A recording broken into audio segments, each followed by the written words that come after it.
The air in the notary's office was thick with attention, so palpable you could almost taste its metallic tang. Olga felt it tightening her chest with every frantic beat of her heart, a drumroll to an inevitable, unwelcome verdict. The room was stuffy, heavy with the scent of ancient paper, stale dust, and something else, a musty, forgotten aroma that spoke of lingering shadows from a bygone era, as if only ghosts of the past truly inhabited this space. Across from her, Anton, her older brother, lounged in his chair with an almost insolent ease, a smug, self-satisfied smile playing on his lips. His expensive suit seemed to mock her simple, librarian's dress. He had always been their grandmother's undisputed favorite, the golden boy, a shrewd businessman who thrived in the bustling metropolis, while Olga felt herself fading into the background, a quiet, modest existence eclipsed by his vibrant success. She was accustomed to feeling undervalued, a mere supporting character in the grand narrative of his life. The lawyer, a gaunt man whose dark suit seemed several sizes too large for his bony frame, cleared his throat with a dry rasp. He adjusted his wire-rimmed glasses, which perched precariously on the bridge of his nose, and began to read the last will and testament of Maria Stepanovna, their grandmother. His voice was a monotonous drone, each word delivered with the cold, dispassionate cadence of a formal pronouncement, utterly devoid of emotion, like a judge delivering a final sentence. The apartment located at Hay-redacted address in the capital, I bequeath to my grandson, Anton Sargevich. Anton's smirk widened, a triumphant gleam in his eyes. He raised an eyebrow, casting a fleeting, almost contemptuous glance at Olga, whose hands were clenched so tightly in her lap her knuckles had turned white. She bit back a bitter retort, willing herself to remain composed, though a furious inferno raged within her. She knew intellectually that her grandmother adored Anton, had always doted on him, but a small, irrational part of her had clung to the hope, however faint, for some semblance of fairness, a shred of recognition for her own quiet devotion. That hope was now crumbling into ash. And the house located in the village of Zarecha, along with all its outbuildings and the land upon which it stands, I bequeath to my granddaughter, Olga Sergeyevna. Olga felt the blood drain from her face, leaving her skin ashen. Zarecha. The name hung in the air like a death knell. It was an old, crumbling relic of a house she barely remembered. A distant, hazy memory from a handful of childhood visits. A forgotten ruin nestled in a remote, forgotten village. This had to be a mistake, a cruel misunderstanding. What on earth was she supposed to do with a dilapidated, decaying house in the middle of nowhere? Anton's burst of laughter shattered the oppressive silence, sharp and derisive. Well, Olga, at least you got something. You really shouldn't have expected anything worthwhile from Grandma, you know. What are you going to do with that junk? Chop firewood, or maybe open a museum for broken dreams. His mockery stung, each word a venomous dart aimed directly at her raw nerves. Olga stayed silent, her throat constricting, unable to find a single word in response. Resentment, bitter and suffocating, coiled around her like a venomous snake, tightening its grip until she felt she might suffocate. Humiliation washed over her in hot waves, followed by a chilling sense of insult. Why had her grandmother done this? Did Maria Stepanovna truly view Olga as so utterly worthless, so utterly insignificant, that all she deserved was an old, forgotten house in a desolate village, a monument to decay? The injustice of it all was a physical ache in her chest. After the will had been read, the formalities concluded swiftly, a blur of rustling papers and perfunctory nods. Anton, visibly pleased with himself, practically bounded out of the office, tossing a final, dismissive remark over his shoulder. Don't forget to sell that wreck, Olga, or the taxes will eat you alive! Better yet, just let it collapse. Save yourself the trouble. The lawyer, with a curt nod, handed Olga a heavy envelope containing the house documents and a small, tarnished key. She left the office in a daze, the oppressive atmosphere clinging to her like a shroud. Outside, Igor, her husband, was waiting. His face was a thundercloud, grim and irritated. He didn't even bother with a greeting, his question cutting through the air like a blade. So, what happened? Olga recounted the details of the will, her voice barely a whisper. Igor listened, his frown deepening with each word she uttered. By the time she finished, he exploded, his fury erupting like a volcano. A house in the village. Are you serious, Olga? Can you, for once in your life, do anything useful? You are always causing problems! A capital apartment. That's a real opportunity. A stepping stone. And you got some worthless trash. You're just unlucky, a total failure, a walking disaster. Igor's words. Sharp and cruel, cut deeper than Anton's mockery ever could.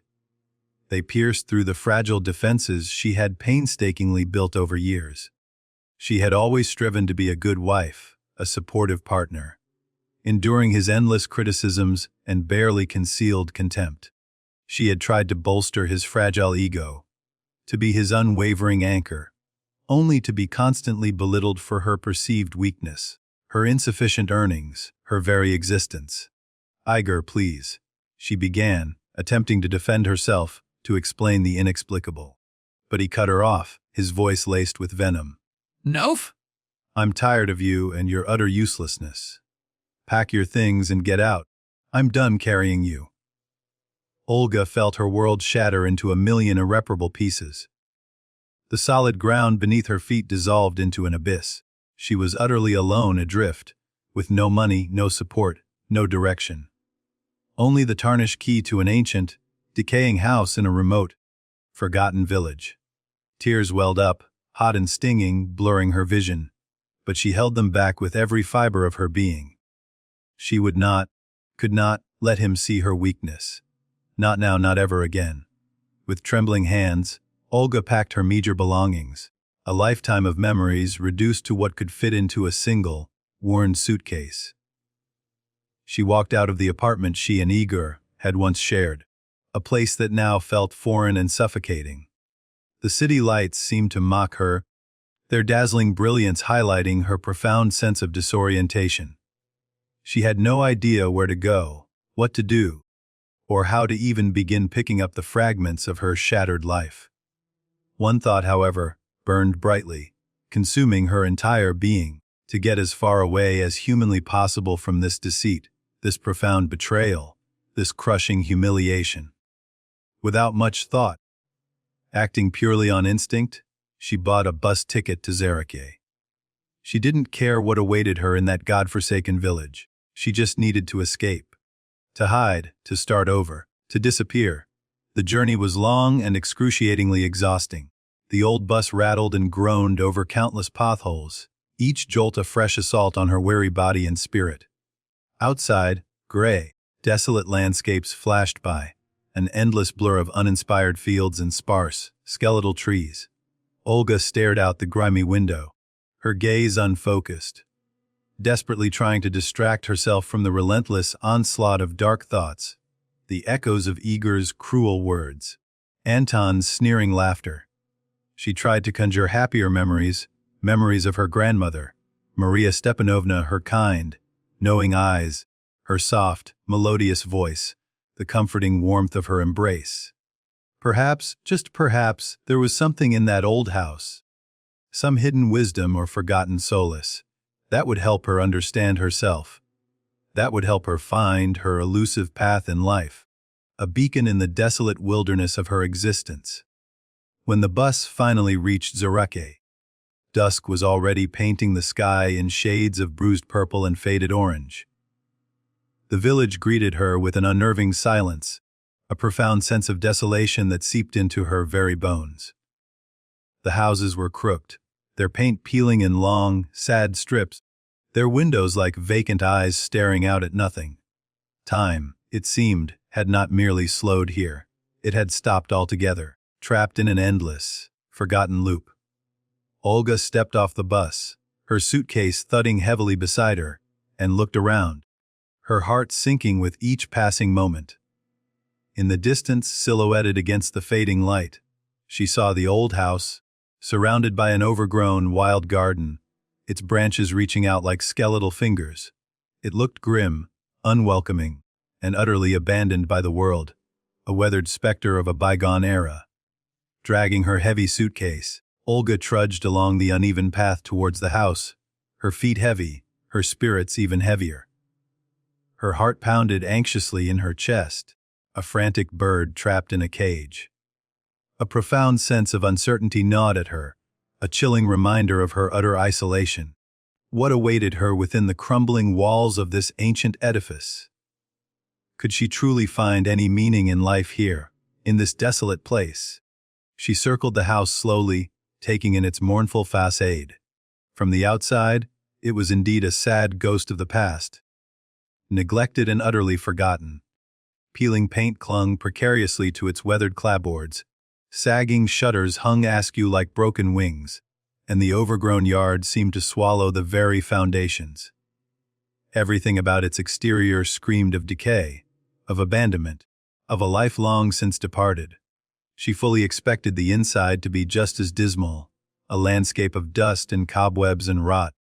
But to her utter surprise, the moment she stepped across the threshold, a gasp escaped her lips.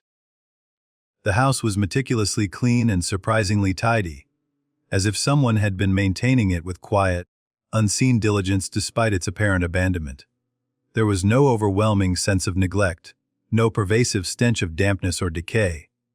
Instead, it felt as if the house was simply waiting, holding its breath, patiently anticipating its destined moment. The air, though carrying the faint scent of dust and old wood, was dry and still. The furniture, though unmistakably antique, was sturdy and remarkably well kept, its surfaces gleaming with a soft, aged luster.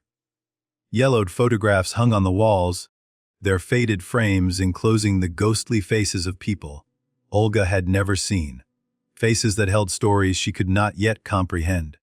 She felt the heavy, undeniable weight of this family's history, her family's history, watching her from the quiet depths of the house, from the silent gaze of those unknown ancestors. As she continued to explore the silent rooms, her footsteps echoing softly on the polished floors, Olga noticed a small storage closet in the far corner of what appeared to be the formal dining room. The door was tightly shut, its unassuming surface blending almost seamlessly with the wall, cleverly disguised by a faint pattern in the wallpaper. She tried the handle, but it wouldn't budge, seemingly fused to the frame. It took considerable effort, a sustained push against stubborn resistance, to shift the rusted lock mechanism. The loud, mournful creak of old hinges echoed through the profound silence of the house, making Olga flinch, a sudden, jarring sound in the stillness. Behind the unassuming door wasn't just a closet, but a magnificent, hidden room, stretching beyond the confines of what she had imagined. It was a vast library, an unexpected sanctuary of knowledge. Shelves, crafted from dark, rich wood, stretched from the floor to the soaring ceiling, packed tightly with volumes of every imaginable size and color. Some were bound in luxurious, worn leather, their spines embossed with intricate gold lettering that shimmered even in the dim light, while others were encased in humble, unassuming paper covers. The room was so cleverly concealed, so meticulously integrated into the house's structure, that it could easily be mistaken for an ordinary pantry or a shallow alcove. There were no visible windows, but small, almost invisible vents ensured a constant flow of fresh air, preventing any moisture buildup and preserving the precious contents within. Olga froze at the threshold, her jaw slack, utterly stunned by the breathtaking sight. Her mind reeled. She had absolutely no idea her grandmother possessed a library, let alone one of such immense size and profound depth. She had always pictured her grandmother as a simple village woman, her days consumed by household chores, tending to the garden, preparing simple meals. But this library, this hidden trove of illuminated wisdom, spoke of something else entirely, of a formidable intellect, a profound education, an insatiable passion for knowledge that transcended the humble confines of village life. She stepped inside, drawn by an irresistible force, and ran her hand along the spines of the nearest books. Her fingers felt the rough, textured surface of ancient leather, the smooth, cool touch of aged paper. The intoxicating scent of ancient books, a complex blend of vanilla, wood, and thyme, filled her senses, transporting Olga to another world, a realm of profound knowledge and boundless discovery. Though she had never considered herself an avid reader, in this sacred room, surrounded by centuries of accumulated wisdom, she felt an overwhelming, almost primal urge to uncover what lay hidden behind these countless covers, to peel back the layers of history and meaning. Some of the books were in Russian, their titles familiar yet intriguing, but many others were in foreign languages. Olga recognized the elegant script of French and the angular lines of German from her school days, but she was utterly surprised to find several volumes in Latin and even ancient Greek, their characters alien and beautiful. She picked up a particularly heavy, leather-bound book, its spine richly decorated, and carefully opened it. The pages were brittle and yellowed with age, their edges slightly frayed, but the text itself was remarkably clear and legible. It was a historical book, a masterpiece of early printing, dating back to the 15th century. Olga spent hours lost in the library, utterly absorbed, examining the books, marveling at their craftsmanship, and wondering how her grandmother, this seemingly simple woman, had managed to amass such an extraordinary and invaluable collection. She sensed, with a growing certainty, that this library was more than just a collection of books. It was an integral part of her heritage, a tangible key to understanding her family's profound history, and perhaps even herself. It was a carefully guarded secret her grandmother had left, a legacy intended solely for her. Eager to learn more about the library, to unravel the mysteries it held, Olga continued her exploration of the sprawling house. The basement, often a damp, forbidding space in older homes, was surprisingly large and remarkably dry, an unexpected anomaly for a structure of such advanced age.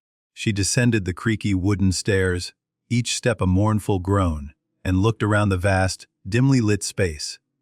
In a shadowed corner, partially obscured by discarded tools and forgotten implements, she spotted something covered with an old, stained tarp.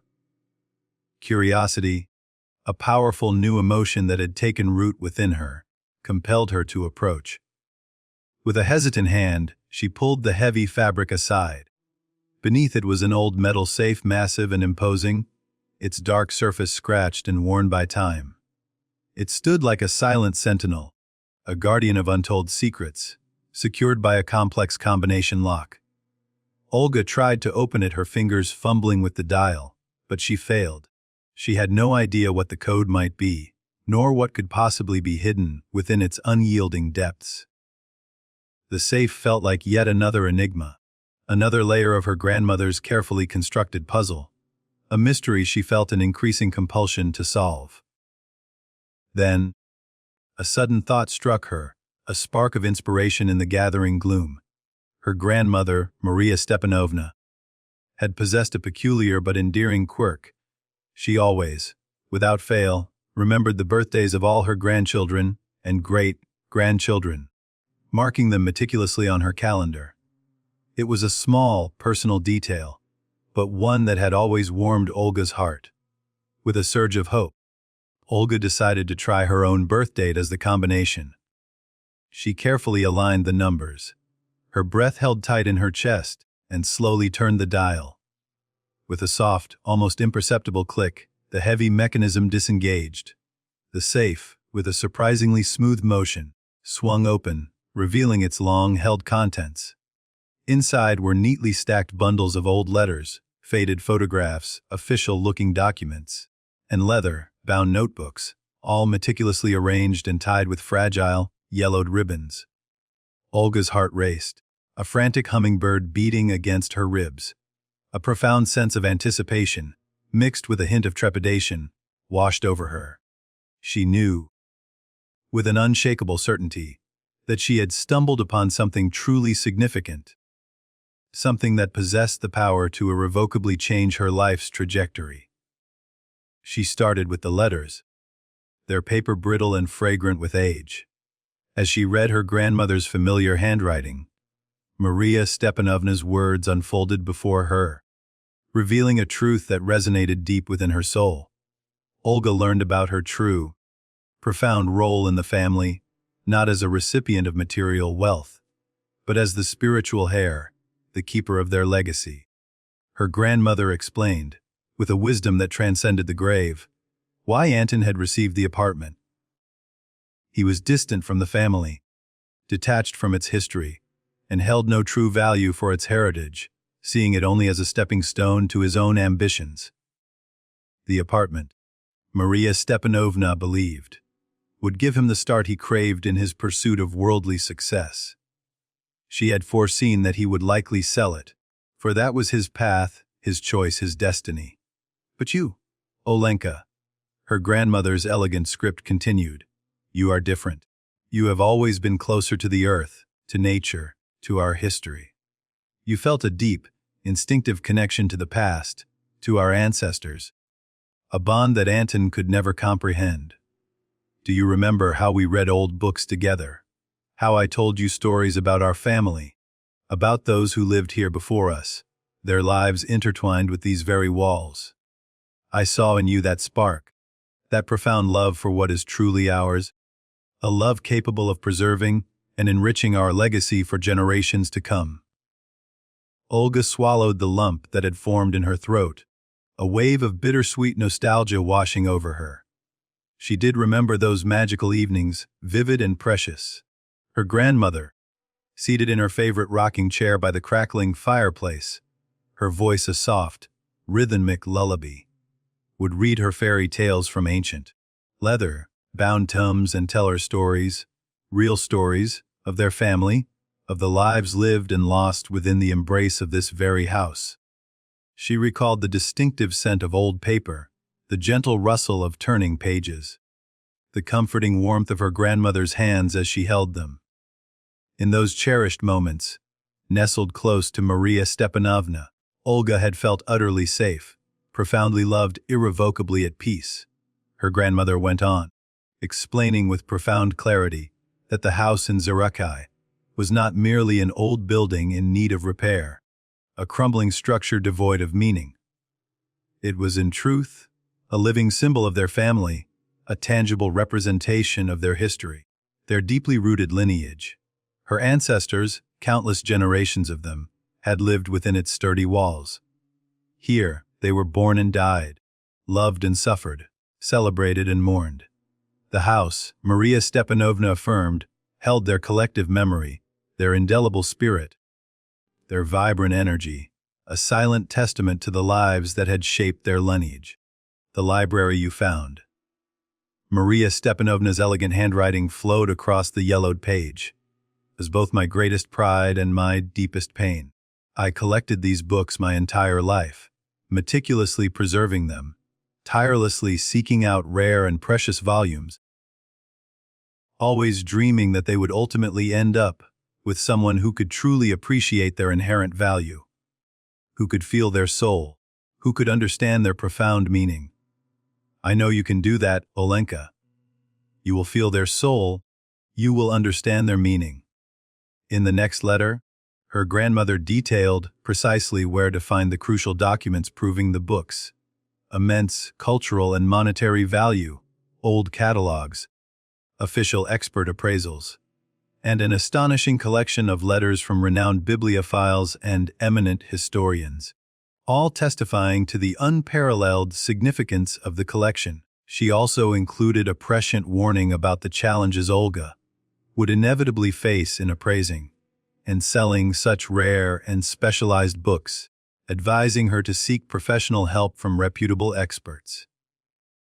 Olga turned her attention to the documents, her hands trembling with anticipation. Among the yellowed pages, she found ancient bills of sale, faded deeds, and even more wills, some dating back centuries. One document, in particular, mentioned that some of the books had belonged to a prominent noble family who had owned these very lands before the tumultuous revolution, hinting at a connection to a grander, more aristocratic past. Another document revealed an even more astonishing fact. Several books had been personally gifted to the library by none other than Emperor Alexander II himself, a testament to the collection's extraordinary historical and cultural prestige. Gradually, with each document she deciphered, each faded signature she recognized, Olga began to grasp the true, breathtaking magnitude of her inheritance. This was not merely a collection of old books. It was a veritable treasure trove, an irreplaceable repository of immense cultural, historical, and intellectual value, and it was now, incredibly, entirely hers. But it was the photographs, faded and brittle with age, that touched her most deeply, piercing through the layers of her emotional defenses. In an old, leather-bound album, she found countless images of herself as a young girl with her grandmother, Maria Stepanovna. There they were, captured in sepia-toned stillness, walking hand in hand through the dappled sunlight of the forest, their baskets brimming with wild mushrooms and sweet, ripe berries. There, sitting quietly by the tranquil river, fishing poles extended, their figures silhouetted against the water. There in the cozy kitchen, their faces flour-dusted, baking pies, laughing freely and sharing whispered secrets. In one particular photograph, Olga saw herself at about 5 years old, perched comfortably on her grandmother's lap, her small face upturned, listening intently as Maria Stepanovna read a fairy tale from a large, open book. Her tiny face radiated pure wonder and unadulterated amazement, her eyes filled with boundless love and an unwavering trust that tore at Olga's heart. Her grandmother's face, etched with the wisdom of years, radiated profound tenderness and infinite care. At that moment, the dam broke. Olga couldn't hold back the tears any longer. They streamed down her cheeks, hot and plentiful, a cleansing torrent washing away the bitterness, the resentment, the crushing disappointment, and the gnawing insecurity that had plagued her soul for so long. These were not tears of despair, of self-pity, or of renewed grief. They were tears of profound realization, of revelation. A realization that she was not alone, that she had deep, unwavering roots, a loving family, a grandmother who had loved her fiercely and believed in her implicitly, even when Olga herself had faltered. She finally understood, with a clarity that resonated through her entire being, that her grandmother hadn't simply left her a dilapidated house and a forgotten library. She had left her a legacy of boundless love, profound wisdom, and unshakable faith. She had given Olga the key to her own heart, her own soul, a path to self-discovery. Olga wiped her tears with the back of her hand, her vision still blurred, and looked at the photographs again, seeing them now with new eyes. Now, she saw not just static images, but a vibrant reflection of her own story, her own unfolding destiny. She knew, with an absolute certainty that settled deep within her bones, that her true place was here, in this old house, in this quiet, unassuming village. Here, amidst the echoes of generations past, she would truly find herself. Here, she would discover a profound meaning in life that had eluded her in the chaotic city. Here, she would finally be happy. A firm, unwavering decision took root in Olga's soul, pushing out every last vestige of doubt and fear. She would not sell the house. The thought solidified within her, strong and resolute. She would stay in Zarecha, breathe new life into these ancient walls, and painstakingly restore the house to its former glory. Not for money, not for revenge against her brother or her estranged husband, but for herself. For the little girl in those yellowed photographs who had clung so trustingly to her beloved grandmother, for the legacy that had been entrusted to her care. Her first step was finding a restorer. The locals, initially wary of the solitary city woman who had unexpectedly appeared in their quiet village, began to slowly warm up to Olga, observing her genuine desire to revive the abandoned house seeing her deep respect for its history. An elderly woman named Agafia, whose small, neat house was closest to Olga's, proved particularly helpful. She recommended a craftsman from a neighboring village, a man named Ivan. He's got golden hands. Agafia praised, her eyes twinkling, and he treats old things with a true soul, like they're living beings. Ivan was a man of few words, his weathered face reflecting years of silent work, but he clearly knew his craft intimately. After a thorough inspection of the house, his gaze keen and discerning, he shook his head slowly. "There's a lot of work, lass," he said, his voice gravelly. "But the house is solid, its bones are strong. It'll stand for years to come, if you give it the care it deserves." Olga sighed with profound relief, a heavy weight lifting from her shoulders. They agreed on a fair price and a realistic timeline for the restoration, and Ivan even promised to begin the work in a week, a timeline that felt astonishingly swift. Next, Olga tackled the daunting task of appraising the library. Knowing full well that she couldn't possibly assess the true value of such unique and ancient volumes herself, she decided to contact experts.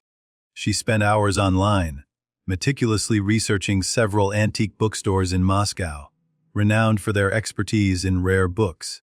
She sent them carefully taken photographs of the most intriguing and seemingly valuable volumes, hoping for a response. A reply came surprisingly quickly, a digital beacon of hope in the darkness. One prestigious shop, known for its extensive collection of historical texts, expressed keen interest and offered to send an expert to evaluate the collection in person. 2 days later, a young man in impeccably framed glasses, who introduced himself simply as Carol, arrived. He moved with a quiet, scholarly grace, his eyes alight with an almost boyish enthusiasm as he carefully examined the library, flipping through books with reverent hands, jotting meticulous notes in a small, leather-bound notebook. Olga watched him, her heart pounding with a mixture of anticipation and apprehension. Finally, Carol looked up, a slow, genuine smile spreading across his face. "Madam," he said, his voice hushed with awe, "you have a real treasure here. Some of these books are truly unique, utterly irreplaceable." Olga barely suppressed a gasp, her breath catching in her throat. "For example, this one," Kirill continued, his finger delicately tracing the intricate crest on the cover of an old, imposing leather-bound book. Its pages a rich, aged cream. In this condition, it is extremely rare, a true masterpiece. How much could it possibly be worth? Olga dared to ask, her voice barely a whisper, afraid of the answer. Carol paused, his gaze thoughtful. "It's hard to say exactly, of course, as the market fluctuates, but I'd estimate no less than the value of a 3-bedroom apartment in the capital," he replied, meeting her eyes with a solemn intensity. Olga's heart lurched. One book, just one. How many more priceless treasures were nestled within the vast, silent depths of the library? The full, astonishing realization of her inheritance's true value filled her with a profound sense of awe, followed by an exhilarating wave of excitement. Kirill, sensing her shock, offered to help with the appraisal and potential sale of the books, explaining the intricacies of private auctions and the discreet world of private collectors who were willing to pay top dollar for such rare and historically significant editions. Olga thanked him, her voice thick with emotion, but asked for time to think, to truly process this monumental revelation. She hadn't yet decided what to do with the library, sell it all at once, sell it gradually, or perhaps, a daring thought, transform the house into a private museum, a testament to her family's rich legacy. That very same day, still reeling from Kirill's revelations, Olga decided to contact Uncle Petya, the son of her grandmother's closest friend, whose name had been mentioned in one of Maria Stepanovna's letters. She found his number, carefully scribbled on a faded slip of paper, in an old address book from the safe. Uncle Petya was absolutely delighted to hear from her, his voice booming with warmth over the phone. He remembered Olga as a spirited little girl, a distant but cherished memory, and spoke with profound reverence of her grandmother, Maria Stepanovna. "I always knew there was something special about that house, Olenka," he said, his voice imbued with a quiet wisdom. "Your grandmother was a truly wise woman. She always said, the greatest wealth isn't money, it's memory. It's the stories we carry in our hearts." Olga poured out her story to Uncle Pedia, recounting the discovery of the library, the emotional impact of the letters, and her burgeoning plans to restore the house. He listened attentively, interjecting with encouraging murmurs and heartfelt exclamations. "I may live far away, my dear," he said, "but I'm always ready to give advice, to lend a hand in any way I can. I have connections, you see. I can introduce you to the right people, help you navigate the paperwork, the legalities. You won't be alone in this, Olenka." Olga was profoundly grateful for Uncle Pechia's unexpected support. She truly felt she wasn't alone in this daunting endeavor, that she had a powerful, compassionate ally who shared her newfound love and profound respect for her family's history. That evening, as the first stars began to prick the inky canvas of the night sky, her phone rang, a jarring sound in the quiet house. It was Anton. "Hey, Olga," she heard his familiar, condescending voice, laced with a feigned casualness that grated on her nerves. "How's it going out there in the sticks? Enjoying your rustic paradise?" "Everything's fine, Anton," Olga replied calmly, her voice steady and resolute, a newfound strength resonating within her. "How's your apartment?" "It's fine," Anton said evasively, a hint of unease in his tone. "Listen, I was thinking, maybe we got a bit upset over the inheritance for no reason. What if we swap? You give me the house, and I'll give you the apartment. It's a much more practical solution, you know." Olga smirked, a genuine, private smile touching her lips. "You know, Anton, I've been thinking a lot too," she said, her voice laced with quiet confidence. "And I've decided I'm perfectly happy with what I have. I like the house." "But there's nothing there, Olga," Anton protested, a note of exasperation creeping into his voice. "It's just a wreck. A worthless pile of crumbling bricks. It has something far more valuable than any apartment, Anton," Olga replied, her voice firm, imbued with the weight of generations. "Memory, history, a connection to our roots. And I'm not trading that for anything." Silence hung on the line, thick and heavy. Anton clearly hadn't expected that response. He was accustomed to her quiet acquiescence, her easy capitulation. "Well, suit yourself, then," he muttered finally, his voice laced with frustrated defeat. "Don't come crying to me later when I warned you." "I won't," Olga said firmly, her conviction unwavering, and hung up. She walked to the window, gazing out at the velvety darkness. Night had fully descended, blanketing the village in a profound stillness. The house, once a symbol of decay and disappointment, now felt quiet and cozy, a comforting sanctuary. Logs crackled merrily in the fireplace, casting whimsical, dancing shadows on the ancient walls, bringing them to life with flickering light. Olga felt a new, unfamiliar sensation, blossoming within her an inner freedom, an unshakable confidence, a profound pride in herself and her family, a feeling she had never known before. She no longer felt deprived, unhappy, or abandoned. She was the master of her own fate, the steward of her house, the keeper of her inheritance. And she knew, with an absolute certainty that resonated deep within her soul, that she could handle whatever lay ahead. For the first time in a very long while, Olga smiled, genuinely from the deepest part of her heart. She stood up, walked back to the window, and gazed at the vast, star-studded sky. It felt as though, among the myriad stars, she could distinctly see her grandmother, Maria Stepanovna's gentle, loving smile. And that smile, a beacon of reassurance, filled her with renewed strength, urging her to move forward, to embrace her destiny. Olga returned to the warmth of the fireplace, picked up an ancient book, its leather cover worn smooth by centuries of hands, and opened it to the first page. She began to read, her voice a soft murmur in the quiet room. With every line, she sank deeper into the captivating world of the past. Her family's world, a world she was only now truly beginning to understand and profoundly cherish.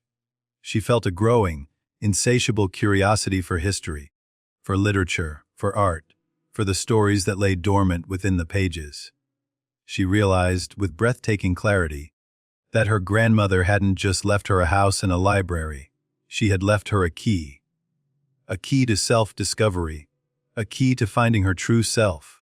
And Olga was ready to use that key to unlock every hidden chamber of her own potential.